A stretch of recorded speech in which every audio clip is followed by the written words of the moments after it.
আসসালামু আলাইকুম রহমতুল্লাহি ওয়া বারাকাতুহু। প্রিয় ভাই ও বোনেরা, আশা করি আল্লাহর অশেষ রহমতে আপনারা সকলে অনেক ভালো আছেন। আপনি কি জানেন জান্নাত এখন কোথায়? কিছু মানুষ বলে জান্নাত এখনো তৈরি হয়নি, কিয়ামতের পরে এটি গড়ে তোলা হবে।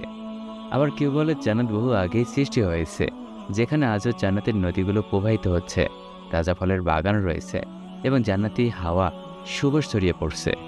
তাহলে আসল সত্য কোনটি? কোরআন ও হাদিস কি বলে? কোথায় আছে জান্নাত? আজ আমরা এমন এক সত্য উন্মোচন করব যা অনেকেই জানে না। এমন কিছু তথ্য জানবেন যা আপনার চিন্তাধারায় বদলে দেবে। এক সেকেন্ডও মিস করবেন না, কারণ শেষ পর্যন্ত এমন কিছু রহস্য জানতে পারবেন যা আপনাকে তারা বলে যদি জান্নাত এখনই সৃষ্টি করা হয়ে থাকে, তাহলে কিয়ামতের দিন তা অনিবার্যভাবে ধ্বংস হয়ে যাবে। কেননা আল্লাহ তাআলা এই আয়াতে কিয়ামতের দিবসে সকল কিছু ধ্বংস হয়ে যাওয়ার কথা ঘোষণা দিয়েছেন। তিনি ইরশাদ করেন, তিনি ছাড়া সব কিছুই ধ্বংস হবে। আল্লাহ তাআলা আরও ইরশাদ করেন, প্রতিটি আত্মাই মৃত্যুর স্বাদ আস্বাদন করবে। তাহলে জান্নাতের ডাগর চক্ষু বিশিষ্ট হুরেরা, সেবাদাসরা মারা যাবে, অথচ আল্লাহ ঘোষণা মতে জান্নাত হচ্ছে চিরস্থায়ী নিবাস। তার মধ্যকার সবকিছুই মৃত্যুহীন, অমর। আল্লাহর ঘোষণা অনুযায়ী জান্নাতের মাঝে কোনো প্রকার বাধ্যকর ঘটতে পারে না। তারা আরও বলেন, ইমাম তিরমিজি রহমতুল্লাহ তার জামে তিরমিজিতে হযরত ইবনে মাসউদ রাদিয়াল্লাহু হতে বর্ণনা করেন, রাসূল কারীম সাল্লাল্লাহু আলাইহি ওয়াসাল্লাম ইরশাদ করেছেন, আমি মিরাজ রাতে ইব্রাহিম আলাইহিস সালামের সাথে সাক্ষাৎ করেছিলাম। তখন তিনি বললেন, হে মুহাম্মদ, আপনার উম্মতকে আমার সালাম পৌঁছে দিন।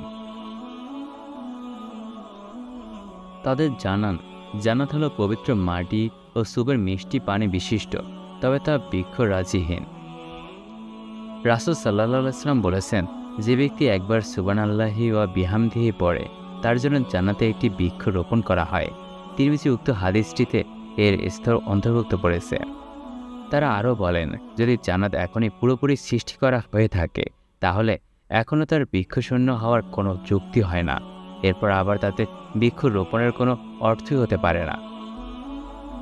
তাদের আরও যুক্তি হলো, কুরআনুল কারিমে বর্ণনা মতে ফিরআউনের স্ত্রী বলল, হে আল্লাহ, জান্নাতে আমার জন্য ঘর তথা প্রাসাদ তৈরি করো। আর এটা অসম্ভব। কোনো ব্যক্তি কাউকে কাপড় বানিয়ে দেওয়ার পরও তাকে উক্ত ব্যক্তি বলবে, আমাকে কাপড় বানিয়ে দাও। এমনিভাবে কেউ ঘর তৈরি করে দেওয়ার পরও তাকে বলবে, আমাকে ঘর তৈরি করে দাও। এর চেয়েও স্পষ্টতর হচ্ছে এই হাদিস, যেখানে রাসূল কারীম সাল্লাল্লাহু আলাইহি ওয়াসাল্লাম বলেন, যে ব্যক্তি আল্লাহ তাআলার সন্তুষ্টিকল্পে কোনো মসজিদ তৈরি করবে, আল্লাহ তাআলা তার জন্য জান্নাতে একটি ঘর তৈরি করবেন। তারা আরও বলেন, হাদিস দ্বারা এটাও প্রমাণিত, ফেরেশতাগণ জান্নাতের বৃক্ষ রোপণ করেন। যতক্ষণ বান্দা নেক আমল করতে থাকে, ততক্ষণ পর্যন্ত ফেরেশতাগণ এইগুলো দেখাশোনা করেন। আর যখন বান্দা নেক আমলের মধ্যে ত্রুটি করে, তখন ফেরেশতাগণও তার তত্ত্বাবধানে ত্রুটি করেন। রাসূল সাল্লাল্লাহু আলাইহি ওয়াসাল্লাম ইরশাদ করেছেন, যখন আল্লাহ তাআলা কোনো ব্যক্তির অপ্রাপ্তবয়স্ক শিশু সন্তানকে মৃত্যুদান করেন, তখন মৃত্যুদূতকে ডেকে বলেন, হে মৃত্যুর ফেরেশতা, তুমি তো আমার বান্দার শিশু সন্তানটিকে জান কবজ করলে, তার আখির শীতলতা ও হৃদয়ের মণিকে তুলে নিলে। তখন ফেরেশতারা বলেন, হ্যাঁ। আল্লাহ তাআলা বলেন, আমার বান্দা তখন কি বলল? ফেরেশতারা বলেন, বান্দা এতেও আপনার প্রশংসা করেছে ও করেছে। তখন আল্লাহ তাআলা বলেন, তার জন্য জান্নাতে একটি ভবন তৈরি করো। নামাজ ব্যতীত 12 রাকাত নামাজ পড়লে আল্লাহ তাআলা তার জন্য জান্নাতে একটি ভবন তৈরি করবেন। তারা বলেন, এটি কোনো বিদআতি বা মুতাজিলাদের মত নয়, যেমনটি আপনারা ধারণা করে থাকেন, বরং এটা আহলে জান্নাত বা বেহেশতের কথা যখন আলোচনা করা হয়, তখন আমাদের মনে অনেক প্রশ্ন ওঠে। কিভাবে জান্নাত আজও আমাদের জন্য প্রস্তুত আছে? কেমন হবে সেই মহান স্থান যেখানে আমাদের পরিশুদ্ধ আত্মা পৌঁছাবে? কোরআন ও হাদিসের আলোকে আজ আমরা এই মস্তিষ্কে চঞ্চল ভাবনাগুলো উত্তর খোঁজার চেষ্টা করব। সূরা আল ইমরানে আল্লাহ তাআলা বলেন, তোমরা সেই জান্নাতের দিকে দ্রুত ছুটে চলো, যা প্রস্তুত করা হয়েছে মুত্তাকিদের জন্য। এখানে স্পষ্টভাবে বলা হয়েছে, জান্নাত এক স্থান যা প্রস্তুত করা হয়েছে আল্লাহর ভয়ে চলা নিষ্ঠাবান এবং মুত্তাকি লোকদের জন্য। অর্থাৎ জান্নাত একটি বাস্তব এবং প্রস্তুত স্থান যা পূর্ণবানদের জন্য সংরক্ষিত রয়েছে। এটি বর্তমানেও রয়েছে এবং আমাদের জন্য অপেক্ষা করছে।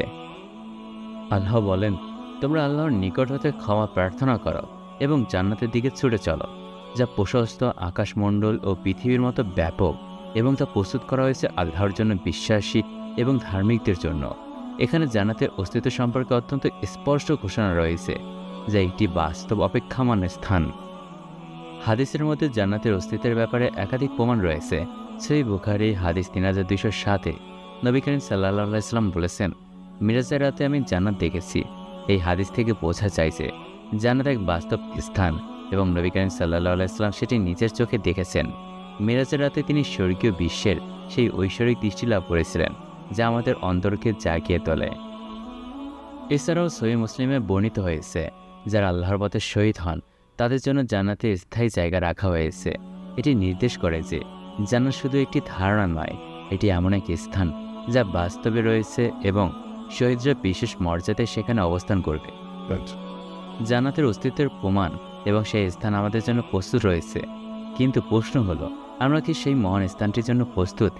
আজকের এই পৃথিবীতে যখন আমরা একে অপরের প্রতি সহানুভূতির মাধ্যমে আল্লাহর সন্তুষ্টি অর্জনের চেষ্টা করি, তখন কি আমাদের মাঝে সেই ঈমান এবং আমল রয়েছে যা জান্নাতের প্রবেশধারিতার লাভের জন্য প্রয়োজন? জান্নাতের অস্তিত্ব, তার মহিমা এবং তার জন্য প্রস্তুত অবস্থা আমাদের কিভাবে প্রভাবিত করতে পারে? একটি গুরুত্বপূর্ণ প্রশ্ন হলো, আমরা কি জান্নাতের জন্য যথেষ্ট পরিশুদ্ধ আত্মা হিসেবে প্রস্তুত? কিভাবে আমরা নিজেদেরকে ত্যাগ, আমল এবং ঈমানের মধ্যে আরও উন্নত করতে পারি, যাতে জান্নাত আমাদের জন্য অপেক্ষা করতে পারে? এই ভাবনাগুলোর মধ্যে রহস্য উত্তেজনা রয়েছে। জান্নাতের অস্তিত্ব আজও আমাদের জন্য প্রমাণিত, কিন্তু আমরা কি সেই অনন্ত সুখের স্থানে পৌঁছানোর জন্য প্রস্তুত? আল্লাহ সুবহানাহু ওয়া তাআলা জান্নাতের অস্তিত্ব সম্পর্কে কোরআনে স্পষ্টভাবে বলেছেন, জান্নাত ইতিমধ্যে বিদ্যমান এবং এটি পরহেজগারদের জন্য প্রস্তুত করা হয়েছে। আল্লাহ বলেন, আর তোমরা দ্রুত অগ্রসর হও তোমাদের রবের ক্ষমার দিকে এবং সেই জান্নাতের দিকে, যার বিশ্বরতি আকাশসমূহ ও পৃথিবীর সমান। এটি মুত্তাকিদের জন্য প্রস্তুত করা হয়েছে। সূরা আল ইমরান। এই আয়াত থেকে স্পষ্ট বোঝা যায় যে জান্নাত এখনই বিদ্যমান এবং এটি শুধু ভবিষ্যতের কোনো কল্পনা নয়, বরং বাস্তবে একটি সৃষ্টি যা ইতিমধ্যে আল্লাহ প্রস্তুত করে রেখেছেন। সাল্লাল্লাহু আলাইহি ওয়াসাল্লাম বিভিন্ন হাদিসে জান্নাতের অস্তিত্ব ও তার বর্ণনা দিয়েছেন। একাধিক হাদিসে প্রমাণ পাওয়া যায় যে জান্নাত ইতিমধ্যেই সৃষ্টি করা হয়েছে। মিরাজের রাতে নবী করিম সাল্লাল্লাহু আলাইহি ওয়াসাল্লাম জান্নাত দেখেছিলেন। তিনি বলেছেন, আমি দেখলাম জান্নাতের দরজায় লেখা আছে, সদকা করা 10 গুণ সওয়াব বৃদ্ধি করে আর কর্জ দেয়া তার 18 গুণ বৃদ্ধি করে। তিনি আরও বলেছেন, আমি জান্নাতে প্রবেশ করলাম, সেখানে দেখলাম বিলালের জুতার শব্দ আমার আগে আগে চলছে। সহিহ মুসলিম হাদিস 2458। এই হাদিসগুলো থেকে স্পষ্ট বোঝা যায় যে জান্নাত ইতিমধ্যেই সৃষ্টি করা হয়েছে এবং সেখানে প্রাণের সঞ্চয় রয়েছে। আমাদের প্রথম মানব পিতা আদম আলাইহিস সালামকে আল্লাহ জান্নাতে সৃষ্টি করেছিলেন এবং সেখান থেকেই তাকে পৃথিবীতে নামিয়ে দেওয়া হয়েছিল। আল্লাহ বলেন, এবং আমি বললাম, হে আদম, তুমিও তোমার স্ত্রী জান্নাতে বসবাস করো এবং সেখানে যা ইচ্ছা খাও। সূরা আল বাকারা। যদি জান্নাত তখনই বিদ্যমান না থাকতো, তবে আদম আলাইহিস সালাম কীভাবে সেখানে থাকতেন? এটি প্রমাণ করেছে জান্নাত ছিল, এখনও আছে এবং চিরকাল থাকবে। শহীদদের আত্মা জান্নাতে বাস করে, এটিও কুরআন ও হাদিসে সুস্পষ্টভাবে বলা হয়েছে। যারা আল্লাহর পথে নিহত হয় তাদেরকে মৃত বলো না, কারণ তারা জীবিত, তাদের রবের নিকট থেকে জীবিকা পাচ্ছে। সূরা আল ইমরান। শহীদদের আত্মা সবুজ পাখি আকাশে জান্নাতে বিচরণ করে এবং তারা জান্নাতের ফল খায়। যদি জান্নাত এখন সৃষ্টি না হতো, তাহলে শহীদরা কীভাবে সেখানে জীবনযাপন করতে পারে? জান্নাত কিয়ামতের পরে সৃষ্টি হবে, এটা এমন এক ধারণা যা কিছু মানুষ বিশ্বাস করে, কিন্তু কুরআন ও হাদিসে এই ধারণার বিপরীতে তথ্য রয়েছে যা আমাদের সঠিক পথে পরিচালিত করে। কুরআন ও হাদিসে ভাষ্য অনুসারে জান্নাত সৃষ্টি হয়ে গেছে এবং তা কিয়ামতের আগেই বিদ্যমান ছিল।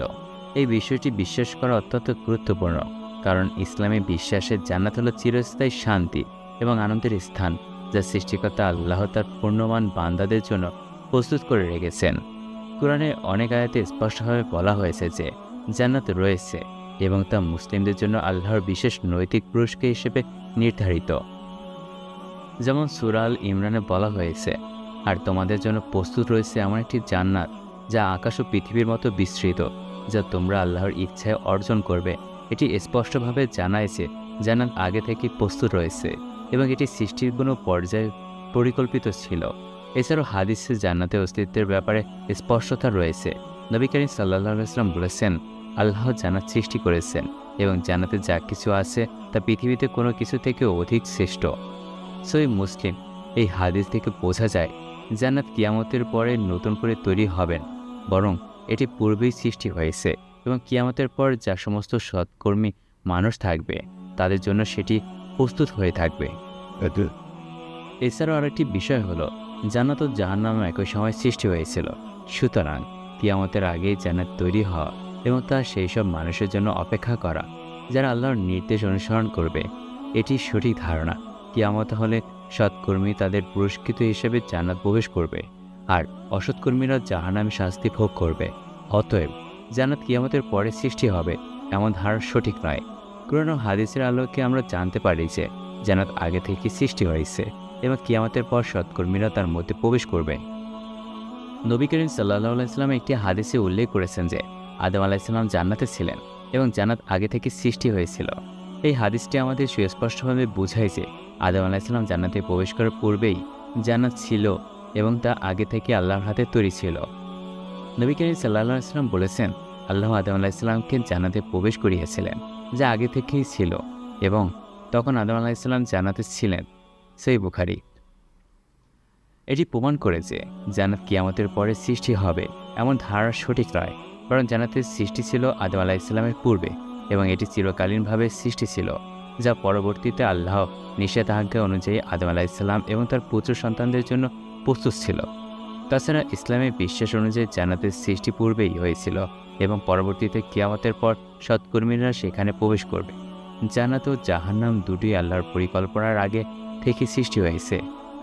এই হাদিসটি আমাদের আলোকিত করে যে জান্নাত ও জাহান্নাম সৃষ্টির কোনো নতুন সময় বা পরিসীমা নেই, তা আগে থেকেই নির্ধারিত ছিল এবং মানুষের জন্য চিরকাল থেকে প্রস্তুত ছিল।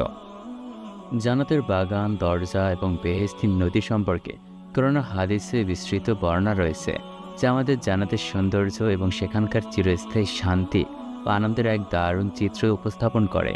এই বিষয়গুলো জান্নাতের বৈশিষ্ট্য এবং সেখানে প্রবেশকারী মুমিনদের জন্য আল্লাহর অনুগ্রহের প্রমাণ। কোরআনে জান্নাতের বাগান বা উদ্যানের বেশ কয়েকটি বর্ণনা রয়েছে, যা অত্যন্ত সুন্দর ও অপার শান্তি ও আনন্দের প্রতীক। সূরা আল ইমরানে বলা হয়েছে, আর তোমাদের জন্য প্রস্তুত রয়েছে এমন একটি জান্নাত যা প্রশস্ততা আকাশ ও পৃথিবীর সমান, যা তোমরা আল্লাহর ইচ্ছায় অর্জন করবে। এই আয়াতে জান্নাতের প্রশস্ততা বর্ণনা করা হয়েছে এবং বাগানের মতো সবুজ শ্যামল পরিবেশ ও সেখানে প্রবাহিত নদীসমূহের কথা বলা হয়েছে। নবী করিম সাল্লাল্লাহু আলাইহি ওয়াসাল্লাম বলেন, জান্নাতে এমন বাগান থাকবে যেখানে কোনো বৃক্ষের ছায়া থাকবে, সেই ছায়ায় চিরকাল থাকতে পারবে। সহিহ মুসলিম। এটি এমন একটি জায়গা যেখানে পৃথিবীর সবুজ গাছপালা ও ফলের সৌন্দর্যকে ছাড়িয়ে যাবে। জান্নাত প্রবেশকারী ব্যক্তি চিরকাল এই বাগানে বিশ্রাম করতে পারবেন। কোরআনে জান্নাতের দরজাগুলোর বর্ণনা রয়েছে, যেখানে বহু দরজা থাকবে এবং প্রত্যেক দরজা পৃথক আলাদা আলাদা আলোকিত অঞ্চলে নিয়ে যাবে। সূরা আল ইমরানে জান্নাতের দরজাগুলোর বিষয়ে বর্ণনা রয়েছে। আর যারা সৎকর্ম করে তাদের জন্য জান্নাতের দরজা খুলে দেওয়া হবে। হাদিসে আরও বিস্তৃত বর্ণনা রয়েছে যে জান্নাতের দরজা হবে ৮ এবং প্রতিটি দরজায় আলাদা আলাদা কাজের জন্য নির্ধারিত। একটি দরজা হবে সেজদা নামক নামাজের আদায়ের জন্য, অন্যটি রোজার জন্য, আর অন্য দরজা সৎকর্মের জন্য। যেমন নবী করিম সাল্লাল্লাহু আলাইহি ওয়াসাল্লাম বলেছেন, যারা রোজা রাখে তারা জান্নাতের রায়্যান নামক দরজা দিয়ে প্রবেশ করবে এবং যারা সৎকর্ম করবে তারা জান্নাতের অন্য সব দরজা দিয়ে প্রবেশ করবে। সহিহ বুখারী। ইসলামে জান্নাতের অবস্থান নিয়ে স্পষ্টভাবে কোনো নির্দিষ্ট স্থান উল্লেখ করা হয়নি, তবে কোরআন এবং হাদিসে কিছু ইঙ্গিত পাওয়া যায়, যা থেকে আমরা জান্নাতের অবস্থান সম্পর্কে ধারণা করতে পারি। ইসলামিক বিশ্বাস অনুযায়ী জান্নাত ও বেহেশত একটি অপূর্ব জায়গা, যেখানে আল্লাহ তাআলা তার সঠিক বান্দাদের পুরস্কৃত করবেন, যেখানে কোনো দুঃখ, কষ্ট, রোগ অথবা মৃত্যুর ভয় থাকবে না। জান্নাতের সৌন্দর্য এমন যা পৃথিবীতে মানুষ কখনো কল্পনা করতে পারে না। তবে জান্নাত কোথায় অবস্থিত এ নিয়ে কিছু নির্দিষ্ট নির্দেশনা রয়েছে। কোরআন শরীফে জান্নাতের অবস্থান সম্পর্কে সোজাসুজি কিছু বলা হয়নি, তবে হাদিসের মধ্যে কিছু ইঙ্গিত পাওয়া যায়। নবী করিম সাল্লাল্লাহু আলাইহি ওয়াসাল্লাম বলেছেন, জান্নাত সপ্ত আসমানের উপরে এবং জাহান্নাম নিচে। সহিহ মুসলিম। এই হাদিস থেকে বোঝা যায় যে জান্নাত এমন একটি উচ্চ স্থানে অবস্থিত যা পৃথিবী থেকে অনেক উঁচু, অর্থাৎ সপ্তম আসমানে।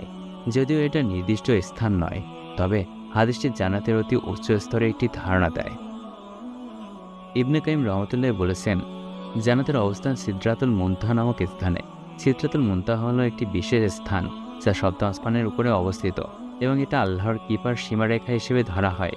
সিদরাতুল মুনতাহা এমন একটি জায়গা যেখানে জান্নাতের সীমারেখা এবং আল্লাহর অশেষ করুণার নির্দিষ্ট অবস্থানে মিশে যায়।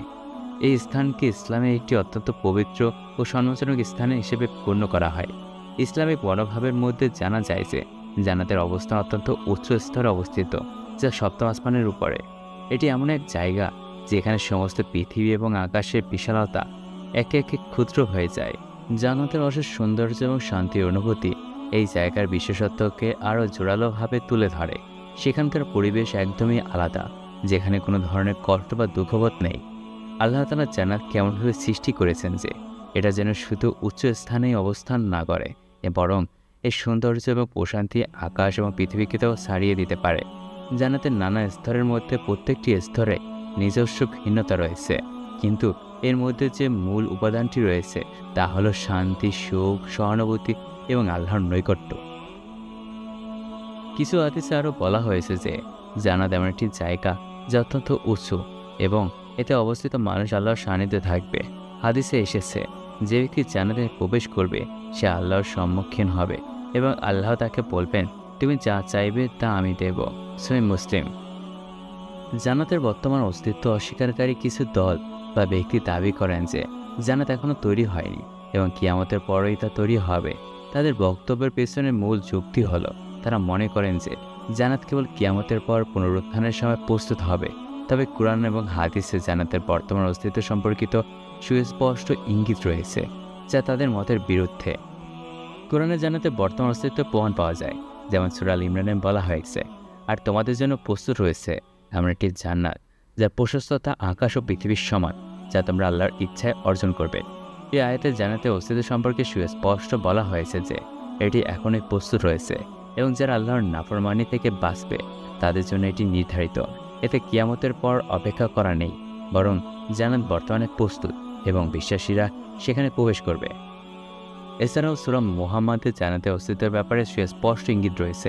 এটি সেই জান্নাত যার প্রতিশ্রুতি দেওয়া আছে তাকওয়া অবলম্বনকারীদের জন্য। এই আয়াতও প্রমাণ করে যে জান্নাত ইতিমধ্যে বিদ্যমান এবং তা মহান আল্লাহর নির্দেশিত শর্তে যারা বেঁচে থাকবে তাদের জন্য প্রস্তুত রয়েছে। নবী করিম সাল্লাল্লাহু আলাইহি ওয়াসাল্লাম বলেছেন, আদম আলাইহিস সালাম জান্নাতে ছিলেন, যা তখন থেকেই ছিল। সহিহ বুখারী। এখানে নবী করিম সাল্লাল্লাহু আলাইহি ওয়াসাল্লাম জান্নাতের অস্তিত্ব সম্পর্কে বলেছেন, যা পরিষ্কারভাবে প্রমাণ করে যে জান্নাত কিয়ামতের পর নয়, বরং আদম আলাইহিস সালাম সৃষ্টির সময় থেকেই ছিল। অন্য একটি হাদিসে বলা হয়েছে, যে ব্যক্তি ঈমান আনে এবং সৎকর্ম করে তার জন্য আল্লাহ জান্নাত প্রস্তুত রেখেছেন। সহিহ মুসলিম। এটি স্পষ্টভাবে জানায় যে জান্নাত এখনই বিদ্যমান এবং সত্যিকার অর্থে বান্দাদের জন্য তা প্রস্তুত। প্রথমত কুরআন ও হাদিস থেকে জানা যায় যে জান্নাত এবং জাহান্নাম দুটি চিরকালীন স্থান, যা সৃষ্টি হওয়ার পর থেকেই অস্তিত্বশীল। কিয়ামতের পর পুরস্কৃত ও শাস্তি প্রাপ্তরা এখানে প্রবেশ করবে, কিন্তু এটি পূর্বে থেকেই সৃষ্টি। দ্বিতীয়ত, কুরআন এবং হাদিসে অনেক আয়াত ও বর্ণনা জানা যায় যে জান্নাত আল্লাহর কাছে প্রস্তুত রয়েছে এবং বান্দাদের জন্য এটি প্রস্তুত থাকবে যেন তারা সেখানে প্রবেশ করতে পারে।